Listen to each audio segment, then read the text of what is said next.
Let's say you're diagnosed with a disease or medical condition, and the doctor tells you, we've been able to cure 1 out of 6 people who have this. Would you feel good about that?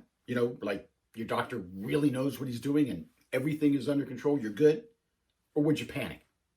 I'm thinking panic. Yet that is basically the situation relative to democracy in the world. Only 15% of the people in the world live in a prosperous, advanced democracy. That's 1 out of 6.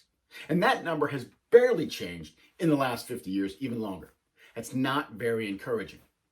And keep in mind, we Americans, and our allies as well, take spreading democracy pretty seriously. For decades, academics, policymakers, and leaders have invested great effort towards spreading democracy. And by the way, these are the same types of academics, policymakers, and leaders who make decisions about democracy in the US. So in a sense, this statistic, 1 out of 6, no change in the last 50 years, this is a failure of our own expertise relative to democracy and development in general.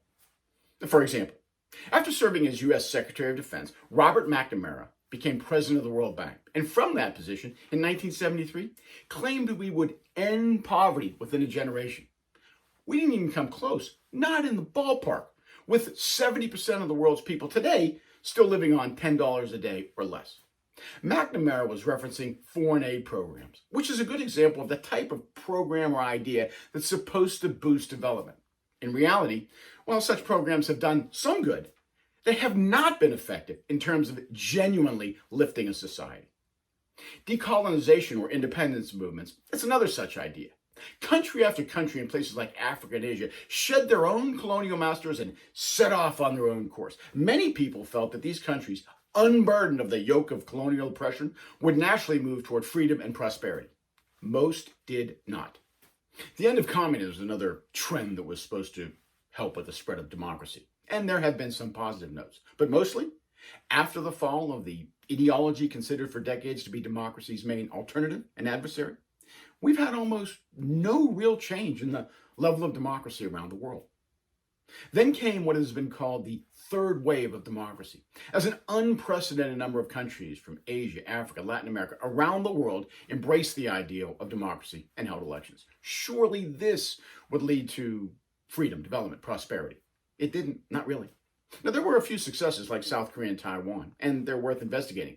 But most of the others remain poor countries with big corruption problems who happen to hold elections, what we call ineffective democracies.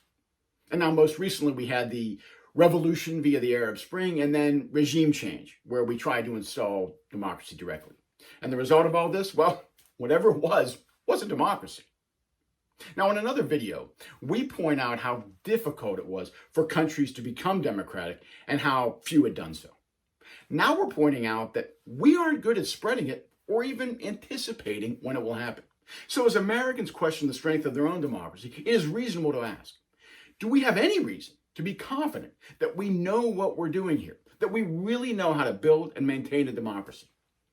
If you're confident, good for you. I'm not so much.